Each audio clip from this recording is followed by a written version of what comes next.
नमस्कार दोस्तों, स्वागत है आपका एक बार फिर से हमारे YouTube चैनल में। और आज की एक बड़ी अपडेट है दोस्तों। 8वें पे कमीशन का इंतजार कर रहे कर्मचारियों के लिए एक उम्मीद जगी हुई है। लेटेस्ट अपडेट आया है दोस्तों, अभी का अपडेट है 8वें पे वेतनमान पर अपडेट है। तो चलिए दोस्तों, आपको बता देते हैं, हमारे चैनल को सब्सक्राइब जरूर कर लें। पूरी जानकारी आपको वीडियो में मिल जाएगी। क्या अपडेट आया है, तुलनात्मक अध्ययन किया जाएगा जिसमें आपको बता दिया जाएगा किस में ज़्यादा फायदा होगा, डीए मर्ज होने पर या फिर 8वें वेतनमान पर। तो दोस्तों, कर्मचारियों और पेंशन भोगियों को बेसब्री से 8वें पे कमीशन का इंतजार है। कर्मचारियों को उम्मीद है कि 8वां पे कमीशन आने से उनकी सैलरी और पेंशन में बढ़ोतरी देखने को मिलेगी। वहीं पर कुछ कर्मचारी इस उम्मीद में हैं कि 8वां पे कमीशन आए या ना आए, उनकी बेसिक महंगाई भत्ते में मर्ज हो जाए, जिससे कि उनकी सैलरी और पेंशन में तुरंत बढ़ोतरी देखने को मिल जाए। तो आखिरकार आपको बता देते हैं दोस्तों, किस में ज़्यादा फायदा है। तुलनात्मक अध्ययन इस हमने किया है। तो जो आपको बता देते हैं, वेतन आयोग का नियम बता देते हैं दोस्तों। सबसे पहले वेतन आयोग का क्या नियम है। तो दोस्तों, आपको बता दूं कि हर 10 साल पर वेतन आयोग लाने का नियम है। 7वां वेतन आयोग 1 जनवरी 2016 से आया था। अब ऐसे में नियम के हिसाब से 8वां वेतन आयोग 1 जनवरी 2026 को आना चाहिए। इस बीच कर्मचारियों की मांग है कि 8वां पे कमीशन आए या ना आए, लेकिन उनका में 50% महंगाई भत्ता बेसिक में मर्ज करके दे दिया जाए। ऐसे में आपको बता दूं कि अगर महंगाई भत्ता बेसिक में मर्ज होता है तो 8वां पे कमीशन आने की उम्मीद कम हो जाएगी। आगे भी इसी प्रकार से सैलरी दी जाएगी। अब ऐसे में 15 जुलाई की मीटिंग में कैबिनेट सचिव के सामने 2 प्रस्ताव रखे गए थे। कर्मचारी संगठन ने दिए थे 2 प्रस्ताव। तो आपकी जानकारी के लिए बता दूं कि 15 जुलाई को सरकारी कर्मचारियों की संगठन के साथ कैबिनेट सचिव केंद्र सरकार की मीटिंग थी और इस मीटिंग में नई पेंशन योजना से में संशोधन के साथ 8वें वेतन आयोग कमेटी की गठन को लेकर चर्चा की गई थी।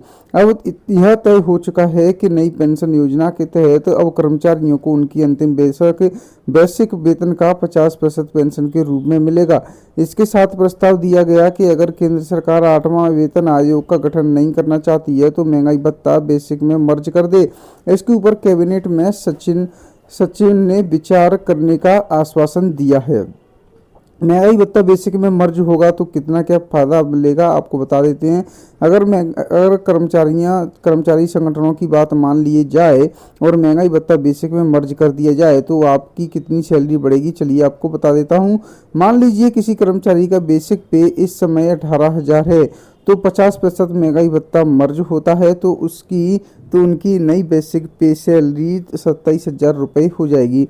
अब जुलाई 24 से एक इंक्रीमेंट का फ़ायदा दिया जाएगा, तो इस प्रकार से उनकी नई बेसिक सैलरी 27,810 हो जाएगी।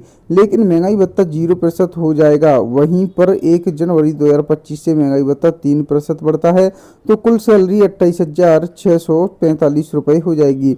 वहीं पे जुलाई 25 से एक इंक्रीमेंट और लगेगा और महंगाई भत्ता 6% हो जाएगा। तो इस प्रकार महंगाई भत्ता और बेसिक को जोड़कर 30,370 रुपये इतनी सैलरी आएगी एक कर्मचारी की। बेसिक पे प्लस डीए बराबर न्यू बेसिक, ऐसे हमने बताया है दोस्तों।